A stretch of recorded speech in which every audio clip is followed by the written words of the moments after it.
Welcome back for another episode of Sunday SoulDay.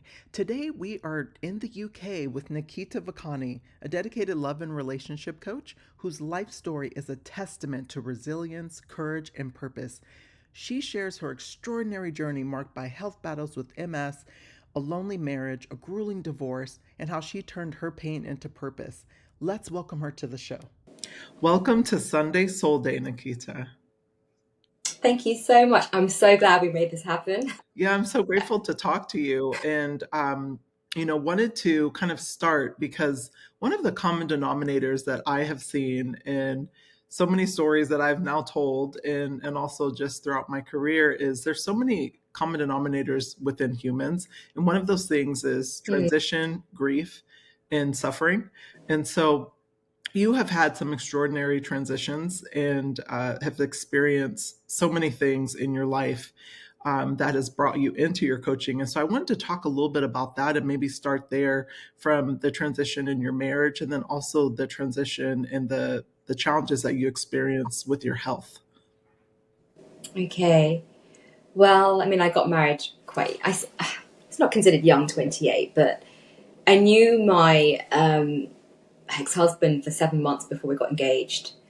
And then we were married within 10 months. It's very quick culturally. I was engaged before. And so I think 20 years back, there was this whole stigma about being engaged and will you meet someone else? Um, and so it was quite rushed. And I realized in the first year of our marriage that we were very different, our values, um, our ideas, what we both wanted. But I kept going with the marriage. I had a child. We didn't argue. It just seemed that we existed and it was fine. And then I had my first child, and it was a wonderful time. She's going to be 17 this month. But little did I know what life had in store for me. 5 days after having my daughter, I started losing vision in my right eye.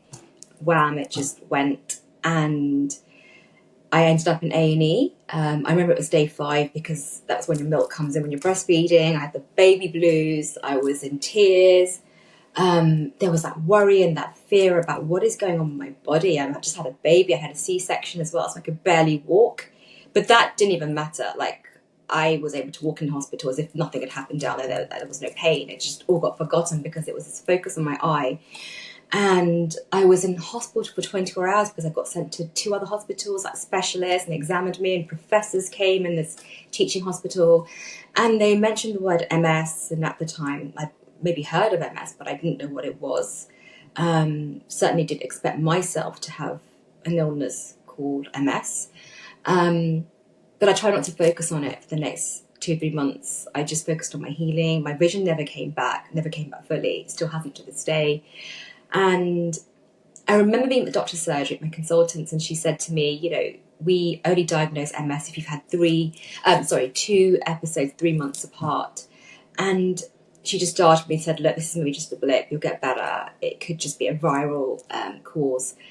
But then the next day exactly, I relapsed. And this time I had dizziness, sickness, nausea, weakness, lost my balance, couldn't walk, lost my taste, had double vision. It was horrendous. I've never experienced something so bad in my life. I was hospitalized for 2 weeks without my baby. I remember I was breastfeeding and I was expressing milk because I just determined to get out of hospital and get back to it. But in the end, I couldn't even breastfeed because they had to give me intravenous steroids and it would be harmful to the baby. It was a really tough time, because it's the most exciting moment of your life, having your first child.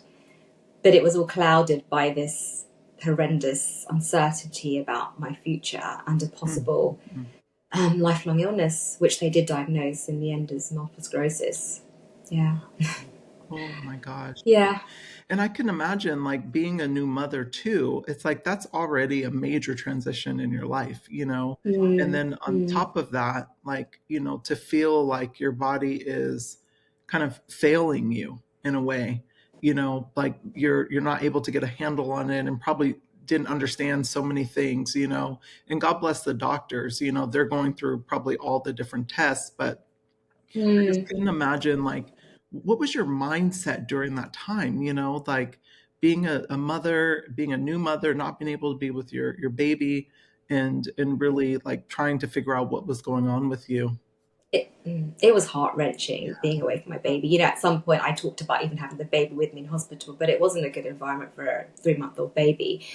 And you have that separation anxiety because, you know, you formed a bond and attachment to a baby. And then I remember the day I was going in and my friends coming around, and one of my friends was even crying for me because she just had a child and she could feel my pain. The other two hadn't, but she knew exactly what I was going through. You know, and I was trying to delay my own treatment so I wouldn't be separated from my daughter, but I had to get better, and that was the only way forward at that time. And I had a wonderful nurse. I mean, God always sends beautiful souls into your life, and she'd come in my room every night and she'd ask to see pictures of the baby. We'd talk about it. She'd talk about her children. She'd hold my hand. She'd rub my back.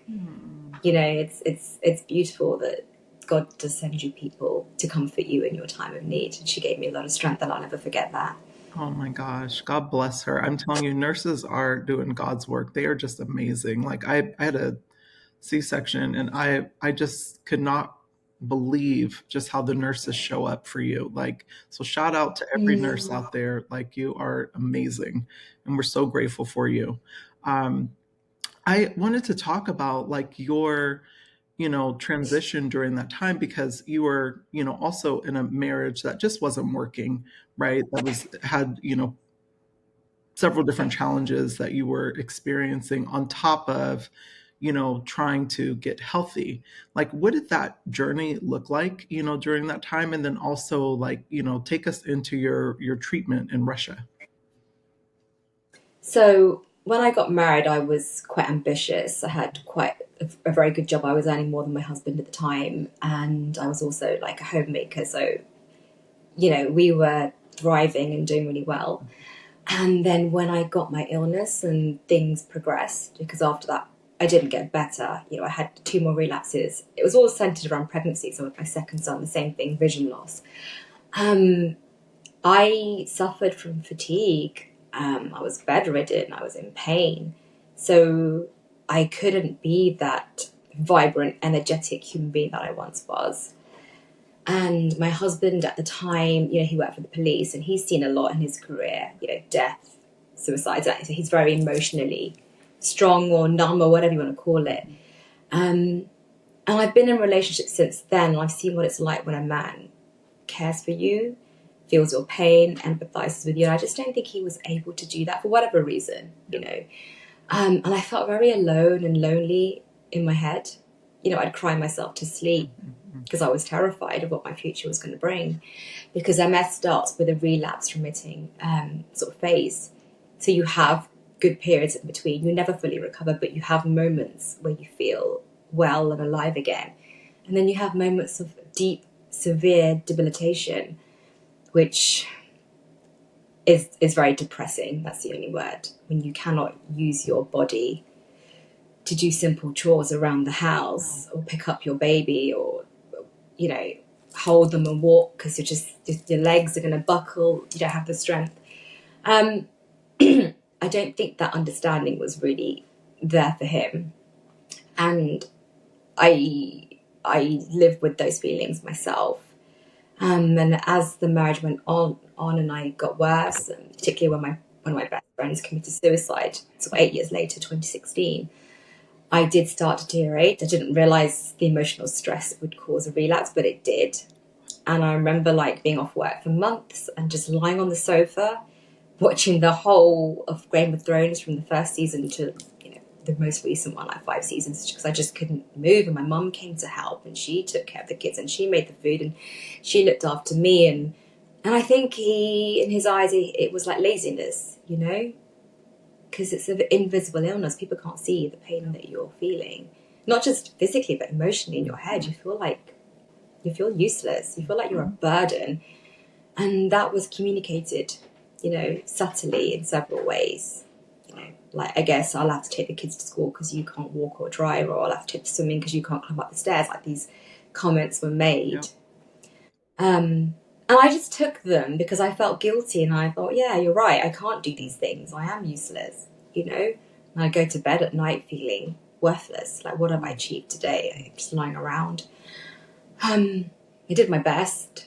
you know, to be a mother and be cheerful and happy and put on this pretense for the children.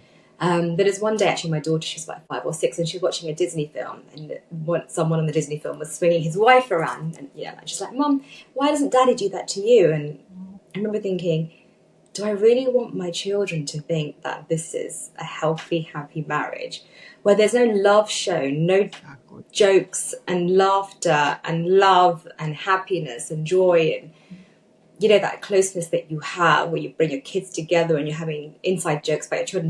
There just wasn't anything there. And then I went away one year with 3 different couples with my husband, and I just saw what love was. I saw couples holding hands. I thought, have you eaten? Did you sleep okay? I just saw that care and that empathy and that love and compassion. And I thought, wow, will I ever have this in my life? I'm not having it in my marriage. So yeah, I deteriorated and things got worse in my marriage. And there was this hope, miraculous hope, because I never thought there would be a cure for MS or something that would at least stop the progression. And I heard about this treatment in Mexico and Russia. It was a stem cell transplant, but there was a 2-year wait list. And I was desperate to get on that wait list because, you know, when you're lying on a sofa and you can't walk and you're thinking, well, it starts off with having relapses and then you get to secondary progressive after 8 to 10 years of the disease, where you do, they say, end up in a wheelchair. That's what's just, you know, stats show that. Or bedridden. And I thought, I don't want to be a vegetable. I have so much to do in my life. I have a purpose. I have to get this treatment. But my husband wasn't on board at the time because it was very expensive. It was about between sort of $50,000 and $60,000 at the time, which we didn't have because we'd just bought a new house. I'd reduced my work hours because of my health and because of having 2 children. I needed to be at home. And so we had all these challenges financially. And even though we lived in a nice home and had 2 cars, there wasn't any option to sell. He wasn't on board with it. So, and it was very difficult at the time because I couldn't communicate that to other people. You know, people just think, well, surely you've got savings or you can get that money. You know, your husband's going to do everything to find it, but he just wasn't willing to do it. So I had 2 amazing angels. One friend who was like, let's do a GoFundMe page and let's just do like a walk when you're better. And for me, that is a huge deal because I couldn't walk, let alone do a 5K walk in the future. But she was like, you can do this. You're going to get better. And then I had another friend from school, Leanne, and from my childhood. And we weren't particularly good friends at school. And I can say this openly. She knows that. She was this popular, blonde, beautiful girl on the netball team, very academic, doing really well and really loud. And she just suddenly contacted me when she heard about my MS. And I didn't realise that her dad at the time, when we were at school, must have had MS and he died. So it was something that was very touching for her and very personal to her. And so she wanted to help me. So she set up the GoFundMe page and she wrote the whole blog about me. And it's just amazing how God brings these amazing angels into your life and everything just conspires in your favour. So yes, there was a 2-year wait list, but the reason we had to have the money quickly is because there was a cancellation. So I was there within 5 months. So it was applied for in May. In September 2016, I was in Russia. And when I say it was the most wonderful treatment, I mean, that sounds crazy because I've had a stem cell transplant. I had needles poking in and out of my neck and my chest and chemotherapy, and I was in isolation. And, you know, I remember when they gave me the transplant and they're putting it in me and I felt like I was going to vomit. There's a video on my blog. I blogged about it. I had people around the world that accessed my blog. It was just for the purpose of my friends and family to feel a bit about what was going on there. But people just found this blog and were commenting. I had the support of the world. It was just incredible. People rooting for me. And when I got there, this amazing doctor, if you Google him in Russia, Dr. Vedrenko, it says leading hematologist in Russia. So I was under the best care. And I believe in a guru called Sai Baba, who's in India, and he's this guru with crazy mad hair. And he saw the picture on my wall. He's like, that's Sai Baba. And I was like, he's this white Russian doctor that knows my guru. I was like, you know what? I'm in safe hands. I'm exactly where I need to be because Sai Baba has brought me here. And it just reconfirmed, you know, everything happens for a reason. You know, everything works out in the end.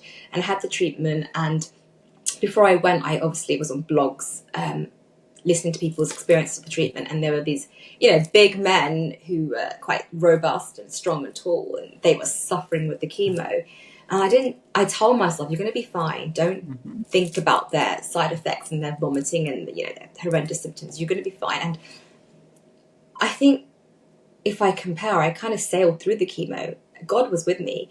Like, I had night sweats. They would come in my room. They give you special pajamas in hospital. And I remember having about 5 times for 3 nights, having my bed sheets changed and my pajamas, because I was just drenched in sweat. And I remember one day feeling a little bit uncomfortable in my stomach because I had something acidic and that reacted with the chemo. But apart from that, I'm quite a small, petite woman, and my body handled the treatment really, really well. So yes, that was my treatment in Russia. And I haven't had any more MS relapses. Oh my gosh. Although I did relapse 7 months later, and the NHS, which is our doctoral service here, said that it was quite evident that I'd been misdiagnosed with MS, or I'd had MS and this other illness that they newly diagnosed me with. It kind of mimics MS. It's very similar symptoms. It affects your optic nerve and your spinal cord. So all the relapses related to walking could have been to that as well, and the vision loss could have been related to that. That particular time, 7 months later, I lost my vision again, and this time it just went, and I have never fully got my vision back in my right eye. So to clarify, I've lost my vision 5 times, and it's the most terrifying thing, losing your vision. I mean, at one point, twice. And it's like being in a bubble when you can't see, and you've got babies. I had my son then. It's the second time I went to hospital. My son was born a week later. So twice with both my babies, I've had to just leave them. And my mum has been wonderful, and my dad, and they'll just get in the car and drive to me from an hour and a half away and take over.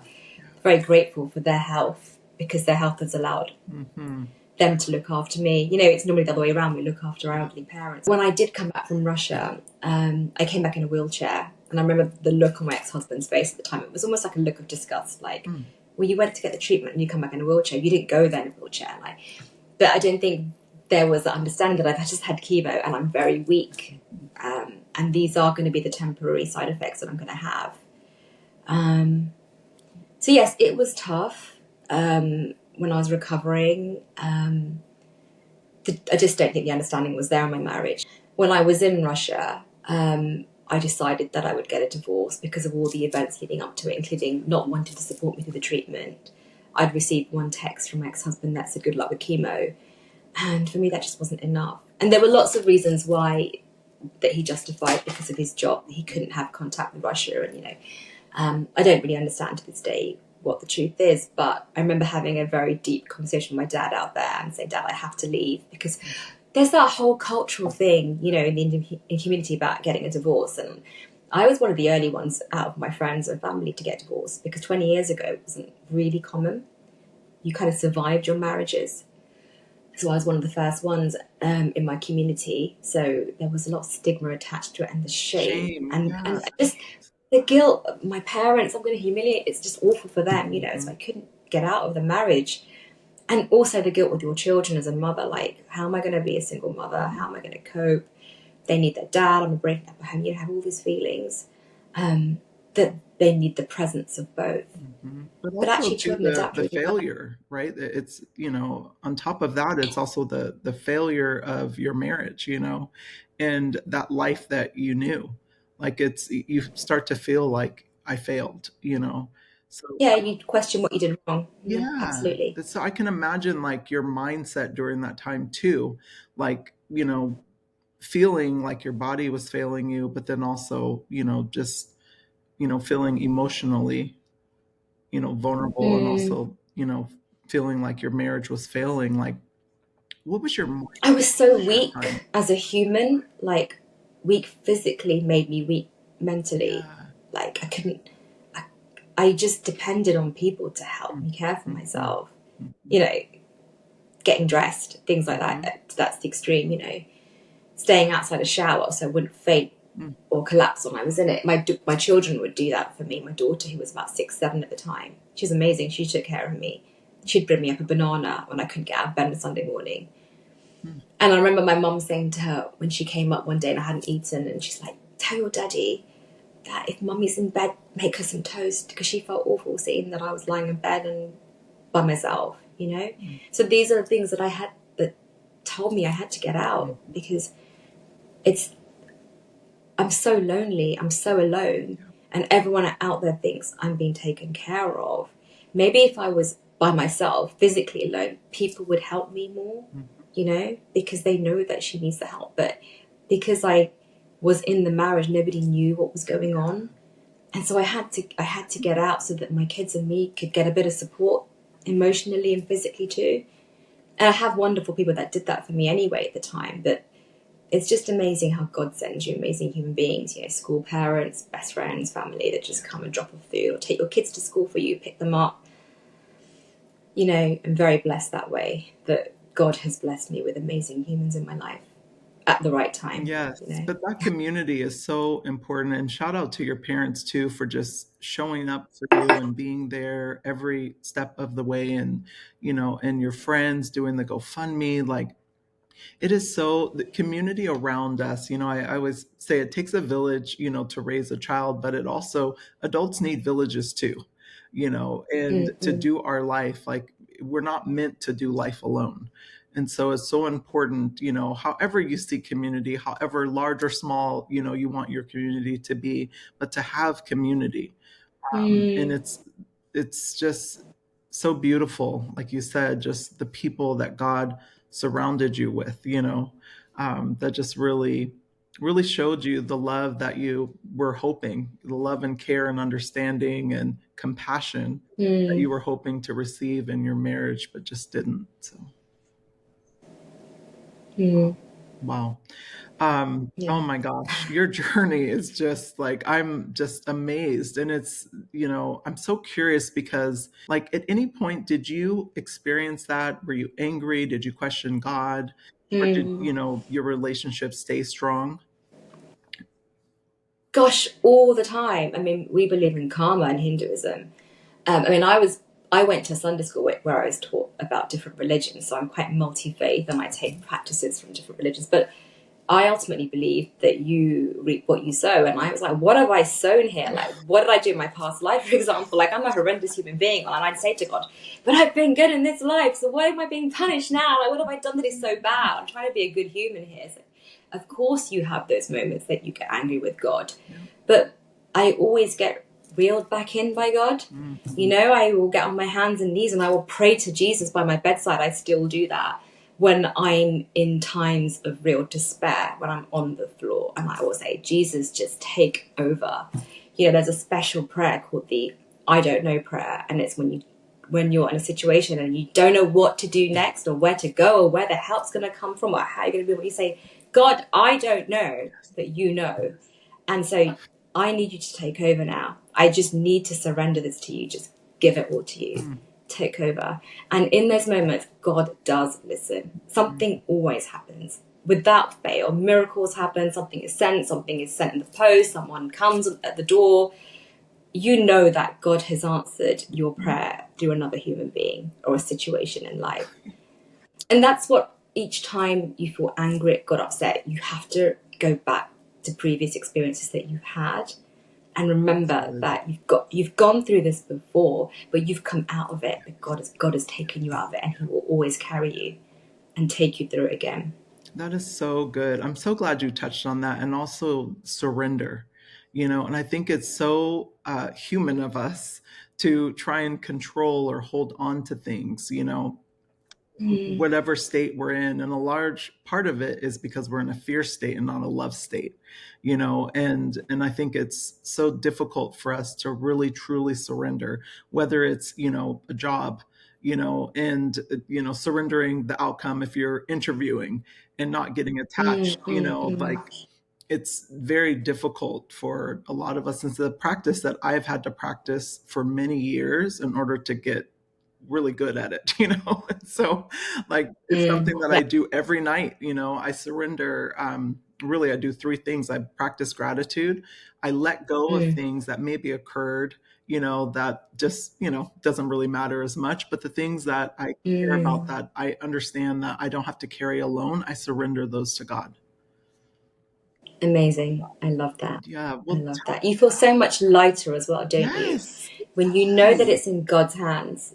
I have a tattoo on my back that says it's two prayer hands, and it actually says in God's hands. Oh, And I have that to remind me when things happen. It's okay, you're in God's hands. God has your back, literally. That's just, it keeps me just feeling sane and secure and safe, knowing I'm going to be fine. I'm a child of God, and he's going to take care of me, whatever I go through. I have to go through it for whatever reason, for my elevation, because my soul chose this, because it's going to teach me something new, make me a better person, make me more loving.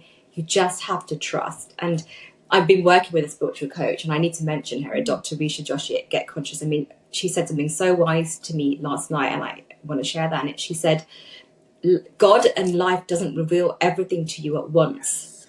There's only so many lessons we can take at a time. So if we just accept that we are going to continually be taught lessons by God, which means, life will have its storms, it will have its ups and downs. Pleasure might be an interval between two pains.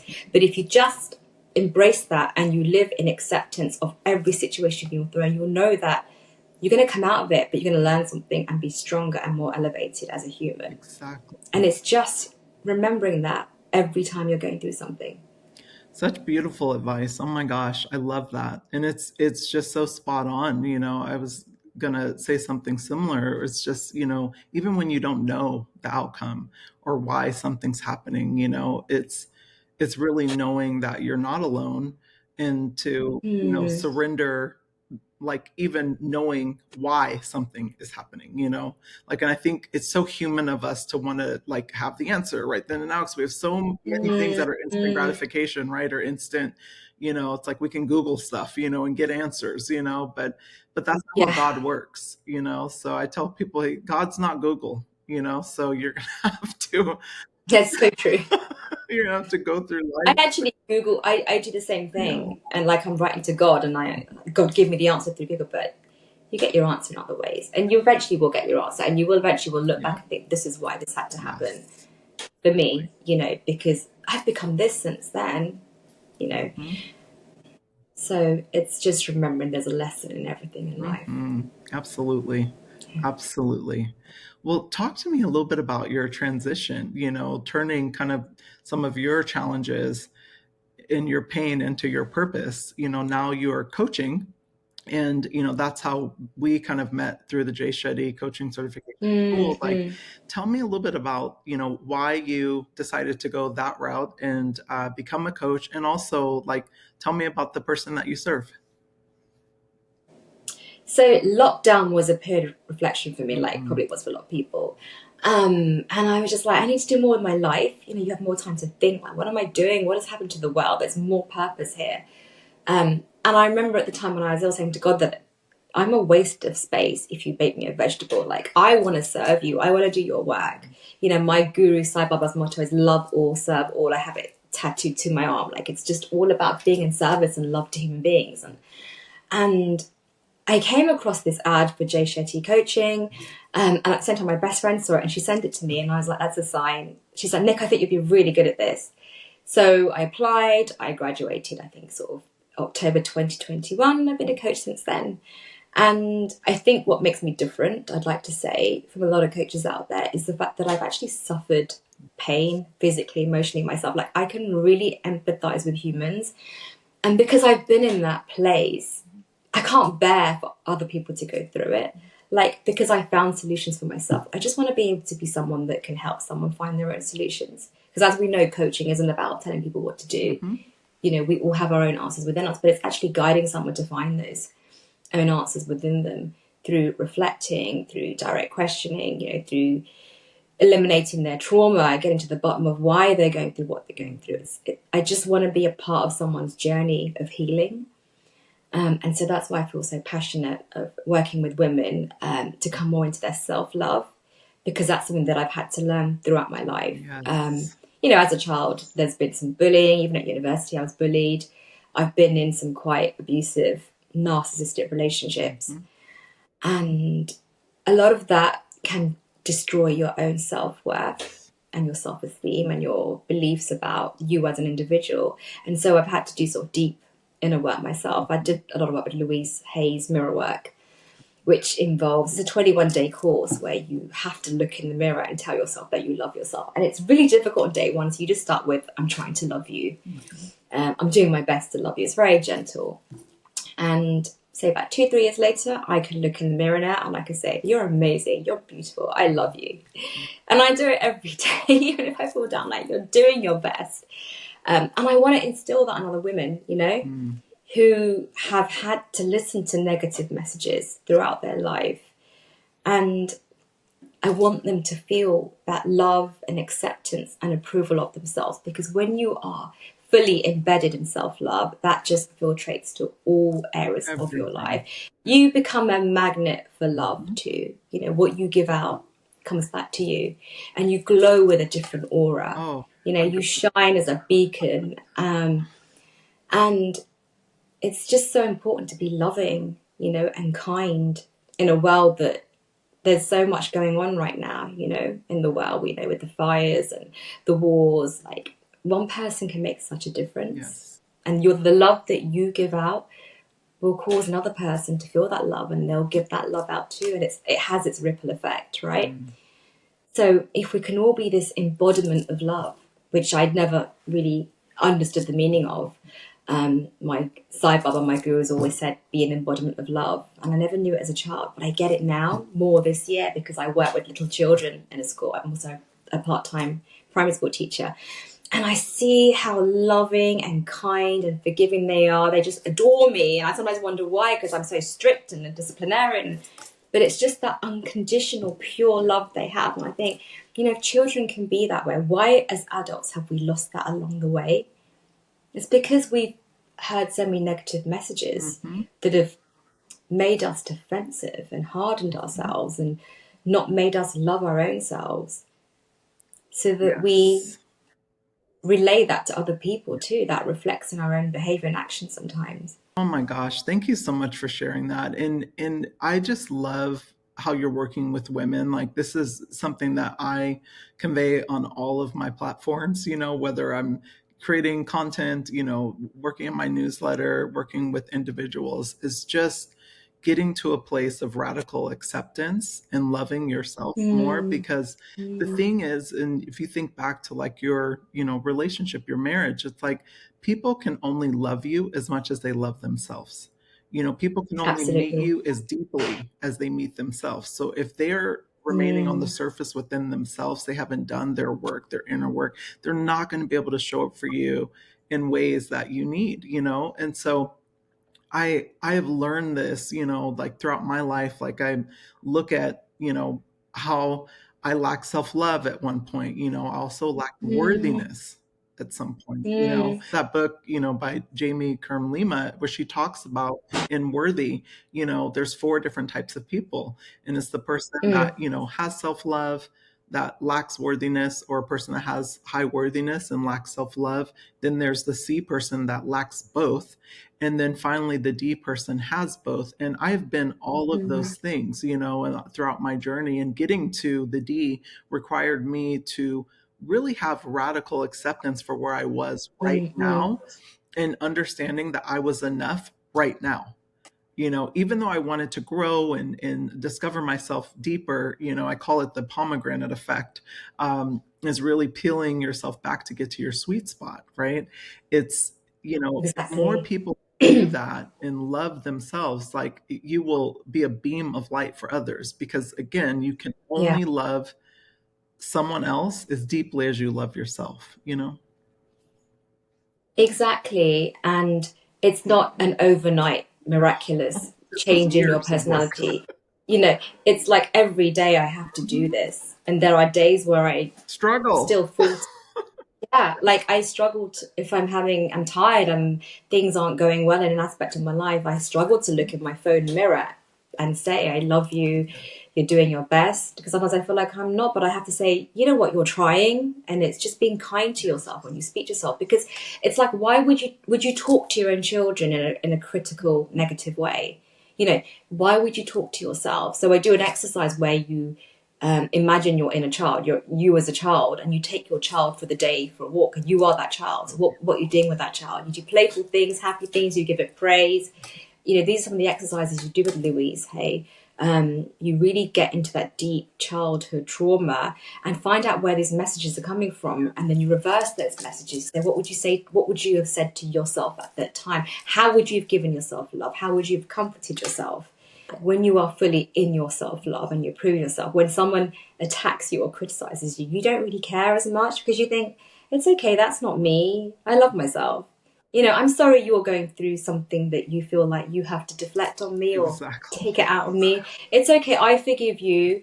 I know that you've got some trauma and pain. It actually makes you understand and be empathetic Yes. towards other humans, Exactly. rather than getting into an argument or attacking. And I have difficult people in my life that I work with, and they'll say things, and I just laugh now. It doesn't, and I do it in a genuine way. Like, it's okay. It's okay. I know you're thinking something might not be going on in your life and you just need to attack me. But I'm okay because I know I love myself and I prove myself and I do my best. When you've drummed it into yourself, Yes. things don't affect you as much. Like you know your character, you know who you are, and it's difficult. I always say it's difficult to penetrate that. Like even and I Mm, think people will try, especially when they're in a lower vibration. Like, and if you're a confident person, if you're glowing from inside out, it's like they see something in you that they don't possess, and so instead of getting curious, like, wow, that's, I want to feel like that, or maybe ask you some questions, they attack it. And it has so true. nothing to do with you, but everything to do with where they are in their life. And so I've always Mm, one thing that has really helped me is understanding where I end and someone else begins. And I realize that people, depending on wherever they are in their life, on their journey, we're all on our healing journeys, even if we're stagnant, right?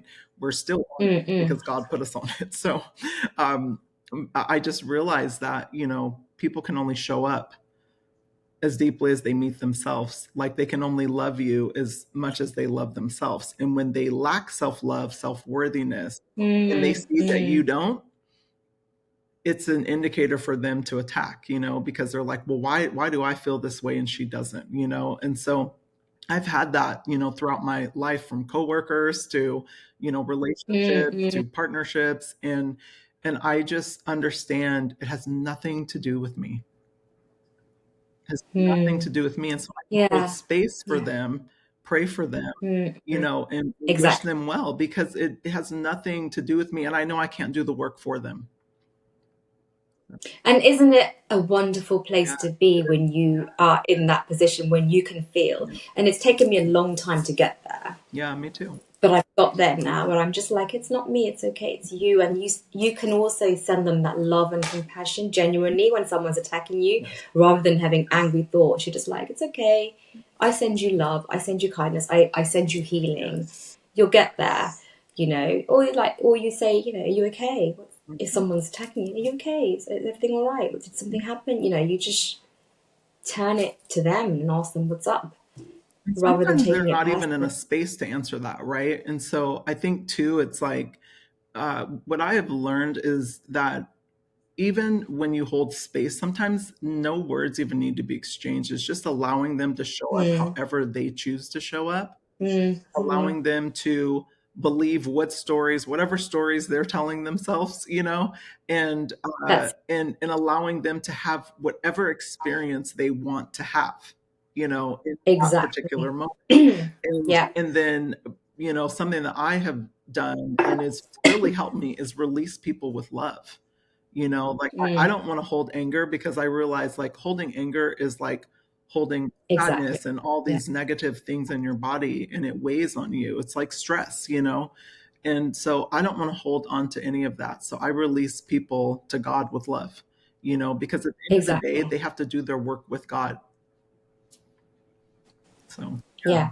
And I totally agree with the whole anger. Like sometimes you do need to release some anger. Oh yeah. It's a healthy outlet. Because I It, I learned this a lot with my illness, and I didn't mention this before, but you know, one big thing that I read in this book is called "When the Body Says No." I think it's by Gabor Mate, and the first page says that women. It's a US study that was conducted. It said that women who are unhappily married or repress their emotions, die earlier. yes. And so it's just the stress that is caused by not expressing how you are feeling or your emotions to people can also cause a dis-ease in your body. You know, it's scientifically proven now. Deepak Chopra talks about it, Gavin Martin, there's so many, Louise Hay, Wayne Dyer. It's so important to have a healthy outlet and expression of your feelings as well.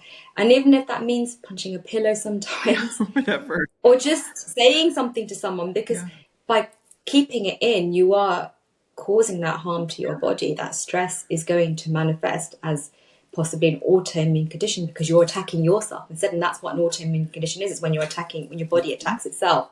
So rather than attacking yourself, I'm not saying attack somebody else, but have some sort of outlet. Healthy. Journal. Yeah, you could write a letter to that person that's making you angry, upset, and then burn it, but it's out of you. Yeah, I love that you touched on the anger because I do think it's so important to find a healthy outlet. I talk about this in my newsletter on Substack, the Soul Fueler Journal. So if you're not subscribed, please subscribe.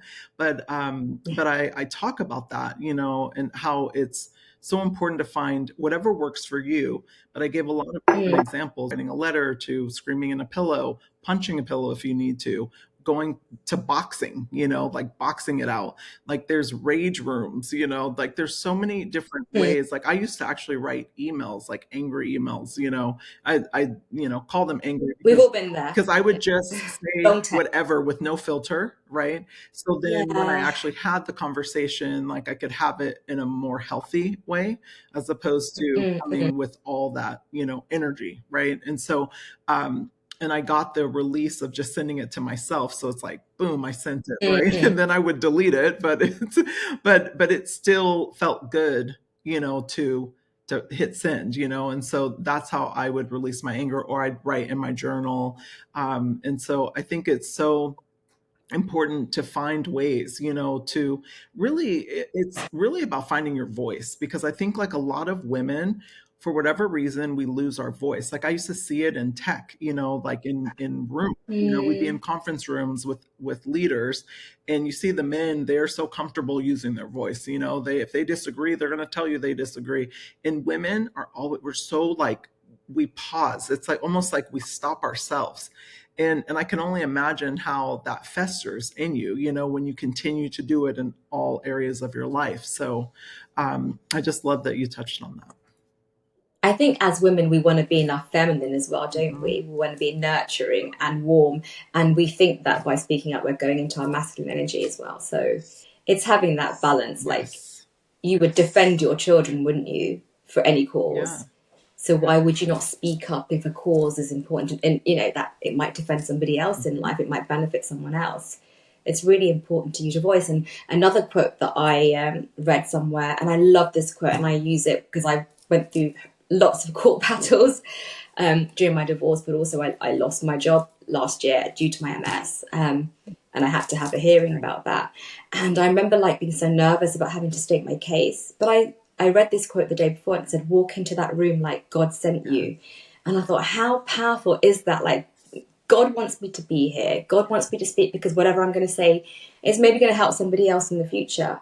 I might be the one that has to sacrifice my job, but someone else might benefit from this because I've stated a case and I've created some understanding and awareness in someone else's life. Yes. Everything worked out for me. I got another job. It's fine. But I'm just saying that things do happen for a reason, and you might be the one that God has put in a particular place to speak up. Exactly. It's so important. Like one thing I did, because it's not always easy to use your voice. Like I lost my voice, in a lot of ways, where I would kind of hold back what I was saying, because when I did use my voice, it was, ridiculed. And so I had to learn to find my voice, my authentic voice, more importantly. And so when I would speak up, because a part of me is very much like a just person, like, and I see it in my son too. He has the same trait, like where we're very quick to speak up for others and for justice. And so when I do have to speak up, I actually remove myself, not so much today. Now I advocate very well for myself, but when I was learning, right, and practicing, I wouldn't make it about myself, but others, and make it about the cause, or make it about, helping, like you said, helping someone else. And that, just even removing me, allowed me to come in stronger. And I believe in walking a room, like you said, like God sent you there, but also I walk in with my ancestors. I walk in with 3,000 ancestors behind me everywhere I go. Amazing. And so keeping Love that that. energy, That army is yeah, powerful. So good. exactly, I'll exactly, remember that. So good. exactly. I love that. I've never thought of it that way, but that's wonderful. Yeah, yeah. That's So how I walk wonderful. in everywhere I go. Like I know I'm not alone, no matter what. I could be on a walk. Mm. I remember walking in Paris at Mm. night, and it was like 2 o'clock in the morning. And granted, I'm not encouraging people to walk, in a different city Mm-mm. late at night, but no matter where I'm at, that's how I walk. I walk with that energy, because I know I'm not alone. I have my ancestors, I have God, my spirit team guiding me, like I never feel alone, which is why I'm so comfortable being, not in a Mm-mm. space with others, because I say, like, you're Mm. never fully alone, right? You might be in Mm. solitude, but you're never alone. Mm. Yeah. I love that. Yeah. Tell me I really love tell that. me about your life motto. I love this because I love dancing like you, but you have a life motto that says, "Face your challenges, dance with life." Oh, I love that. Tell me a little bit about. Well, life throws us challenges. Yeah. We have our ups and downs, and it's just like you said, I love dancing, and I just try to glide gracefully through it because I think so much has happened to me, and it's built this strength in me now that I just think, here we go again. Nick, you've got this. You've been through stuff before. You can either sink or you can swim. And I'm going to swim gracefully, dance my way through it, listen to Tupac, hit him up if I need to, just Mhm, to mhm. get my mood pumped up. Or, dancing makes you feel so alive and so wonderful. And life can sometimes bring us down. And it's finding things that just in those moments lift you up again. We have to make our own happiness, we have to create our own destinies. Um, Hmm. and remembering that everything that we are thrown is there to elevate us Yeah. and make us a stronger person and a better human. Yes. Oh, So, yeah.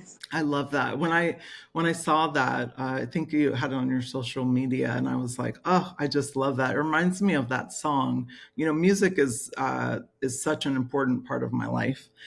Is part Mm, of my healing. Like I use it for so many different things. Whether it's mm, sounds or lyrics or just instrumental. Like I love music. It is so healing to me. But it reminds me of that song "I Hope You Dance" by Leanne Womack, I think is her last name. okay. But I love that song, and it reminds you, like, no matter what, like I hope you dance, like I hope you dance through life. And so I Mm. love that you had that quote. Any sort of ritual that works for you, you can try and get through and navigate through lots of challenges in life. So, for example, I will ground myself by just putting my feet on the ground. I sit in my conservatory every morning, even though it's like -degrees at the moment, and have my cup of tea, and I'll put my feet on the ground and I'll imagine these roots coming from my feet going into the earth to Mother Earth. And Mother Earth, I visualize as being this eccentric, crazy woman with mad red hair, and she's giving me her red energy, which goes up to my root chakra, which is red, and she's filling me up with positivity and saying, "You've got today."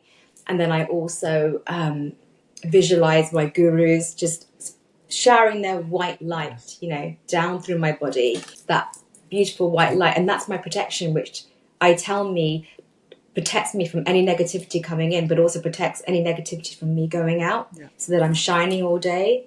And then I will also, as I say, do my prayers in the morning. I won't ask for God for anything, but I will say, God, whatever I do today, please walk through me, act through me, speak through me, just be me, and let me be your servant. Everything is happening exactly how it should be happening for a reason, and you just flow with it and dance with it. And even when things do go wrong, right? And they will, but just knowing that, again, you're not alone, and that God has Exactly. that protection over you.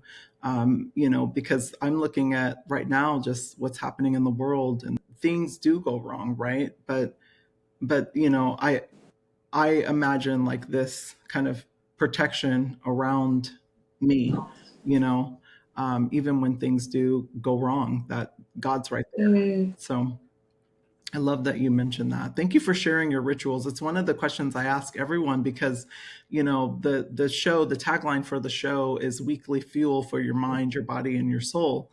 And I really do mm, believe that when we are taking care of those things, including our heart space, allows us to remain more open, open to receive God's guidance, open to receiving messages from the universe, open to mm, inviting more love into our self, so then we can then be that beacon of love and light, into the world, creating that ripple effect. So I love that you shared that, and I know gratitude is a huge part of what you practice with your clients, as well as what you practice on a daily basis. So thank you so much for sharing that. yeah, it does shift your mindset when you're going through a difficult time. Just anchoring back to Mhm. the things that are going right in your life and the things that have gone right, and just reminding yourself of that, you know? So you're not spiraling in your head with negativity and worry and fear, anxiety. You're present right now. That in this moment, everything is actually okay. I'm well. I can see. I can eat. I can walk. I can embrace anything that comes my way because I've got this. God's got me. God holds me. I'm in God's hands. Just having that, real firm faith. Mhm. Whatever you're going through, it's God's plan. And as you said, Absolutely. to surrender, Yes. give it to God. And it's, again, it's not easy, and this is, for anyone listening, like, this was not an overnight thing for myself or Nikita, but Mm, I think it's just really like anything. It's similar to exercise. You have to practice it over and over, and you're going to have a bad day where it doesn't, where you're not practicing it well, right? And then you get right back on that practice horse and you try again. It's the same as working out. It's like, not every workout is a great workout. Some days you don't even want to go. mm, Some days you don't want to practice some of the stuff. Some days it's easy to kind of slip into that, but then you find your footing in it. Like, I always go right back to my center. Sometimes I have to sit, I like ground myself by sitting all the way down, and I start there, and I mm, start really low before I can get back up, so mm, I think it's really just finding what works for you, but practicing it mm. regularly and creating whatever ritual works for you, but it is so important. So And that's the important thing, whatever works for you, because there's so much yes. pressure to maybe meditate and mindfulness. And there's so many things out there that people, tapping, whatever. Mhm. It's over the years finding what you feel comfortable with, because then you're going to be more like to commit to it and follow it through. Yeah. It's not going to feel like a chore. It's something that you have to do. Even if you can't meditate, you could even close your eyes for a minute and just breathe. Yes. Yes. That's it. It doesn't have to be like 10 minutes, 20 minutes, half an hour. It can just be stop for a minute and just breathe. And that's it. Center yourself, Yeah. Exactly. you know? Exactly. Oh, I love that. That's such good advice. And I think too, like, just to piggyback on that, it's really finding out not just what works for you, but also creating a space of grace, because you're not going to be able to show up, every day perfectly, and really, Mm, like, giving yourself grace, but also like pouring back into your love cup. And I think we don't do that. We're so hard on ourselves, like, we're our own worst critic. We have hard, terrible mm, self-talk, and mm, I think it's so important to remain in that love space. It's really the difference between living in fear and love. And my wish for everyone, who comes through my coaching program, watches the show, comes to my social media, is reading my newsletters, is really to really embody like radical, like, acceptance of yourself, and wherever mm, you mm. are right now, and love yourself for wherever you are, because you're already enough. And even if you want to continue Exactly. to grow and learn yourself, or going back to my pomegranate analogy, peeling the pomegranate back to get to the sweet spot of who you are, you're still enough right where you are. But my wish is that people love themselves deeper, because then they can show up, in a more loving Mm, way. You think about so many things we see in the world between war and all the hatred and racism and, so many things that I don't even want to give energy to, but it's there, and it's you people don't love themselves. Anyone who loves themselves is not coming to, you know, fight in a war. You know what I mean? Like Exactly. they're not Exactly. like, and it's just so true. It's like people are not like coming to attack you in a racist way when they love themselves. Like, Mm. I'm really And that, believe and that. yeah, yeah. And if you see people, if you see people as that, I'm not saying make excuses for people's bad behavior or for attacking, for causing wars, but if you see that hurt people, Yes. that they've had some significant trauma or pain or they're still going through it, you can actually be gentle with that person and not have anger Yeah. and put negative energy towards them. You can actually see with eyes of compassion and be forgiving and think it's not right what they're doing, but there's something deeper Exactly. that's causing them. And if you look at every individual and human in the world that way, you can just love everyone. Yeah. It's so easy to love even a criminal, because you can Yes.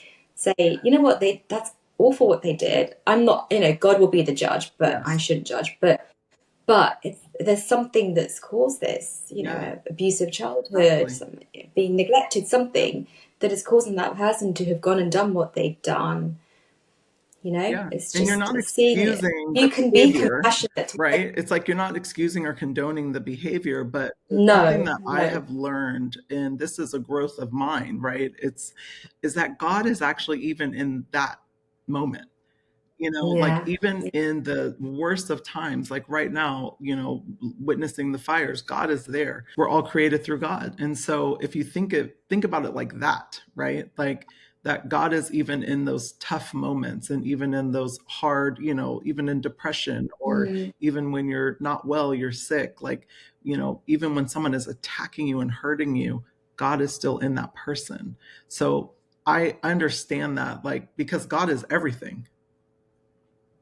So mm, that has really been a growth of mine in my journey, in my spiritual practice. It's that God mm, is mm, mm. everything, even in, like, the worst of moments. It's a very tough lesson It is. and belief to take on. But yeah, I really resonate with that completely. Yeah, I do. Yes. Well, tell me about this, because you mentioned a couple of, authors and gurus earlier. Like, do you have any particular books on your journey that you wanted to share with the audience that maybe helped you during like some of Gosh, the hardest times?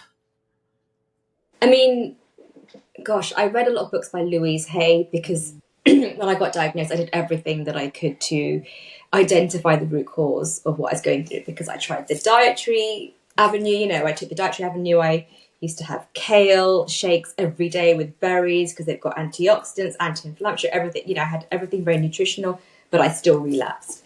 And so I read the works of Deepak Chopra, Wayne Dyer, Louise Hay. Louise Hay's written a book on you can heal yourself, Hmm. and there's the power is in the now, something, and they talk about different thinking patterns that can cause different illnesses. So, for example, a very simple, basic one: when you can't let go of things, you get constipated. It's like a very basic belief, but it's linked to So that. true. And she's got a whole index in the back of the book, like a thought process which causes certain illness. I found that very fascinating. I think MS was related to having thoughts where you don't love yourself, when you attack yourself, and I was very guilty of that. Like I always felt like I was never good enough. I wasn't doing enough. I compared myself to other people. I thought my achievements weren't enough. I'd go to bed at night thinking, I'm just don't have I'm just unworthy. That's just how I felt. And when you have these thoughts, you're actually attacking your cells physically. You're causing that disease in your body. So that's where my whole journey of learning to love myself came from. There's another really beautiful book I read called The Fakir. I'm trying to think who it's by, Rukbeth Baruch or something. And it's a fiction book. It's a story about a man who's suicidal, and he's in India, and he's left his family in the States, and there's I think something involved with leaving his children, And he comes across a man that's just on the road who's passed out, and nobody helps this man, and he does, and he nurtures him. And this guy becomes his teacher and a guru. And there's lots of beautiful lessons of forgiveness and love and compassion and faith and prayer throughout this book. It's very subtly put in through a story. It's a very gentle read. I really recommend that. It's a very healing book. Like I found it, it's like a comfort blanket. It shows you how to have faith and hope, but through a story that's told through a man's experiences. And it transforms this man. Another really good book I read in Russia was Dying to Be Me by Anita Morjani. You might have heard that one. Have you heard of that one? Yes. She's I haven't the read it patient though, that but had cancer, and it's amazing. She has a near-death experience, and when she dies, she just sees love, and she has a choice whether to come back. And she had a very similar, very strict upbringing, and very critical. And I think she saw her dad when she went there. She had a choice just to come back, and she talks about all the lessons that she's learned when she was in that different realm. She talks about the love that you experience and how we are all one and we're just one energy. It's very fascinating. There's lots of little lessons in her. Thank you so much for sharing. Like, I love getting, because, we all have these different experiences on our journey, and it, really pushes us to different books, different authors, different, teachings. And so I love to share that, with the audience, because, people deal with so many things, whether it's, public or private, and we don't know anything about it. But, I'm hoping that some of the books and the people that you shared, it will resonate with them. Tell me a little bit about like what's next for you, and also like, are you taking on new clients? Like, if people want to work with you, and how can they find you? Absolutely. I've got an Instagram page. It's at Niketa Vakani. I've got a website, niketavakani.com. It talks about all the different services that I offer. So you can find me there. I can include my email address that people can contact me directly on. But yeah, I'm absolutely passionate about working with people, developing their self-love. I do like people to be committed, and I am very much particular about who I work with, because I want people to invest in themselves. I want people that are really committed to their journey and their healing and their progression. And that does take commitment and time and everyday work. It's not just going to be a weekly session. I will give you homework to do and things to work on every day, because I want it to be embedded into your everyday practice in life. It's not just a quick fix.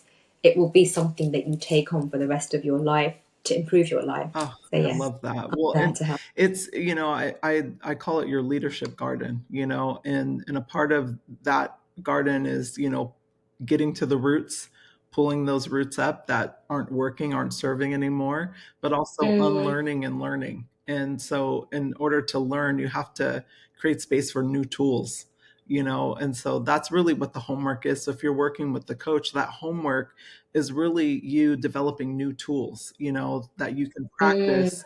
And if you think about a garden, right? Like, a garden takes time, it takes effort, it takes, care, mm, and most importantly, love. You speak to a plant, absolutely. they did a study where they were speaking kindly to plants and showing the plants love, and Yeah, the plants were, yes, growing and blooming. And you think about, yeah. the same goes for human. If you're speaking Mm, negatively, to a human, like, in not in a loving way, like, this is the same thing for yourself. So exactly. Yeah, we're doing that at school right now. We planted some seeds this week, and it was actually the children that said to me, "Why don't we sing and give love to one of the plants?" And I was yes, like, "Great, see, let's I do know, this." I love It's that. so It true. It's so is. true. You can really blossom if you're given love, can't you? So let's yeah. This message of love is just so important to share with everyone around the world, because love just can transform this whole entire planet, can't it? Yes, love Like you said, if people love themselves, there wouldn't has to be start there. war and fight over power and Yeah. land, and because you're just happy and content with yourself, you don't feel the need to want more. Yeah. Oh, exactly. Wow, this was such a beautiful conversation. Thank you so much for coming on. Blessing Sunday Soul Day. I just love talking to you. You have such a beautiful Thank you for having energy. me. And I'm so glad that Thank the you. audience got to learn a little bit more about you. Thank you so much for your time. Thank you. Thank you. And everyone, as always, have an amazing Sunday. And do us a favor, leave your favorite part about this interview or something that you learned, whether it's about myself or Niketa, in the comments. And as always, have an amazing Sunday.